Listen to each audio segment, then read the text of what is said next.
ধন্যবাদ আপনাকে। আপনার মাধ্যমে আপনার টিভি সমস্ত দর্শকদেরকে সালাম এবং শুভেচ্ছা, এবং আপনারা যারা আছেন আসসালামু আলাইকুম। আমি হাবিব ভাই হচ্ছে আমাদের মধ্যে সবচেয়ে বর্ষিয়ান, এবং ওনার খালি জীবন মানে উনি ছাত্র রাজনীতি করে আসছেন, ওনার সব জানা মুখস্থ। আমাদের যেমন বই খাতা লাগে ওনার তা লাগবে না। আমি হাবিব ভাইয়ের কাছে দুইটা জিনিস একটু জানতে যাব।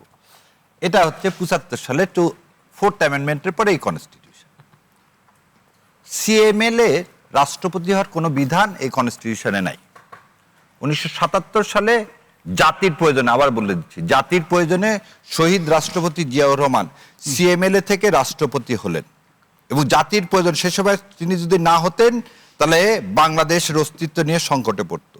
এবং ওই তৃতীয় তফসিলে সিএমএলএ এর শপথ রাষ্ট্রপতি হিসাবে নেবেন নাই। আচ্ছা, দ্বিতীয় কথা, ৭৫ সালের এখানে রেফারেন্ডামের কোনো প্রবিধান নাই। বাংলাদেশের প্রথম রেফারেন্ডাম দিলেন শহীদ রাষ্ট্রপতি জিয়াউর রহমান। রেফারেন্ডামে কি ছিল? আপনি আমাকে রাষ্ট্রপতি হিসাবে গ্রহণ করেন কি করেন না। কেন এই কথাটা বললাম? বিএনপি হচ্ছে শহীদ রাষ্ট্রপতির সাথে বিএনপি নেই। সো তাহলে বিএনপি প্রথম হচ্ছে তার জন্মই হলো এই সংবিধানের আউটসাইড থেকে। এবার আসে দ্বিতীয় জায়গায় আমি একটা ক্লিপ দেখাবো। এই ক্লিপটা দেখানোর পরে আমি আপনার এই সাইফারিয়ার সাথে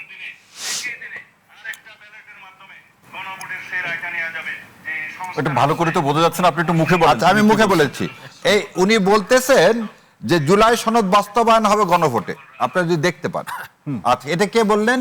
মাননীয় সেটা তো হাবিব ভাই বললেন যে তারা তো অস্বীকার করছে না। না না, কথাটা ওই জায়গাতে, কথাটা হলো কি, এখন আপনি এই সাইফ যে কথাটা বললো সেই জায়গায় আমি যাই। ডক্টর ইউনূস সাহেব রাষ্ট্রপতির কাছে শপথ নিছেন, রাষ্ট্রপতির কাছে তো শপথ নিছেন কোন কিসে? থার্ড শিডিউলে, তাই না? থার্ড শিডিউলে কেয়ারটেকার গভর্নমেন্টের কিছু আছে? ইন্টারিম গভর্নমেন্টের শপথের কোনো বিধান আছে?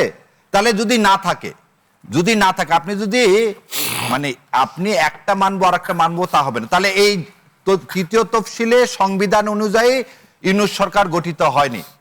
তাহলে ইউনূস সরকার যদি এই তৃতীয় তফসিল অনুযায়ী গঠিত না হয়ে থাকে, তাহলে গত 18 মাসে যা কিছু হয়েছে সব অবৈধ।